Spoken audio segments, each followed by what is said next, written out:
As many of you may have heard, JustFlight will soon be releasing the Piper Warrior 2. Many of you already have the Arrows. The purpose of this video is to tell you the main differences between the two aircraft, not to tell you which one to buy. If you enjoy videos with real-world aviation thrown in, please subscribe to the channel. Let's start with the inside of the airplane. The Warrior's on the top, the Arrow 4 is on the bottom. Right off the bat, the annunciator panel is slightly different. The Warrior does not have an overboost light because the Arrow 4 has a turbocharger. The Warrior does not. The Warrior has a 4-cylinder, 160 horsepower engine. The Arrow has a 200 horsepower, 6-cylinder turbocharged engine. In having a normally aspirated engine, the Warrior will lose power as it climbs. The turbocharged Arrows will hold maximum power up to 12,000 feet. Both aircraft have slightly different autopilots but do exactly the same thing. The Arrows have the Piper Auto Control 3B. The Warrior has a slightly different autopilot that's actually easier to use. The Arrow 4 autopilot has altitude hold capability. The Warrior 3 has it as well. On the Arrow 4, you can press the Piper logo. On the Warrior, you press the button right here for altitude hold.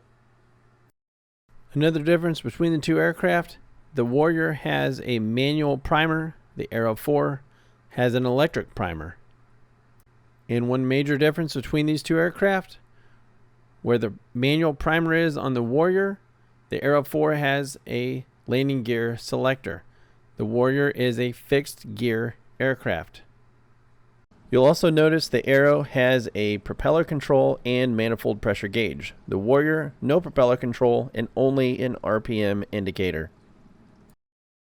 As we move to the right, you can see the Warrior has carb heat, the Arrow has alternate air. These two switches look the same, but they do very different things.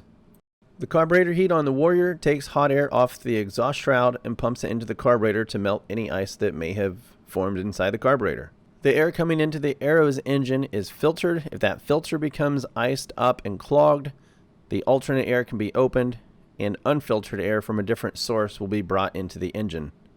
And that also tells us the Warrior is carbureted and the Arrow is fuel injected. You'll also notice on the bottom on the Arrow, there's a high and low fuel pump. The high setting would be used in the event of an engine-driven pump failure. The low position can be used for normal engine operation or for vapor suppression, for unstable engine operation at high altitudes or low engine RPM. On the Warrior, there is a fuel pump on and off. The pump would be selected on in the event of an engine-driven pump failure, and also for engine starting, which would be the case for both aircraft. And as we said earlier, the Warrior does not have retractable gear. As we move around the aircraft, we can see the gear is pretty rigid. It's not going to go anywhere, and it's just going to sit out there and slow us down. Another difference, the Warrior has a 2-blade fixed pitch propeller versus a 3-blade variable pitch propeller on the Arrow. Another difference between the Arrow 3 and the Arrow 4, at least with the turbocharged versions, the turbo Arrows will cruise around 160 to 170 knots true airspeed. The Warrior only around 110 to 115 knots true airspeed. So as far as differences between the two aircraft, the turbo Arrow is a much faster airplane. It's about a 50 knot speed difference with a nearly identical airframe. But the Piper Warrior is a much easier airplane to fly. And just a side note, when I actually flew both of these airplanes, the deciding factor in choosing an airplane was not the speed, it was the cost. When I rented these, I could rent a Warrior for around $52 an hour, and a Piper Turbo Arrow 4 was $91 an hour, which is incredibly cheap by today's standards. And a few little tidbits of information about each airplane real quick.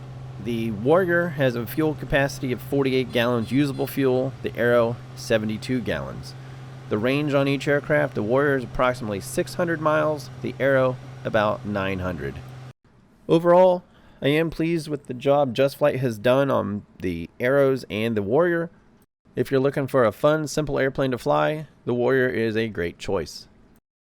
And last of all, I want to give a shout out to Pilot Stud. If you guys have not checked out his channel, please do so. His channel focuses on flight simulator news.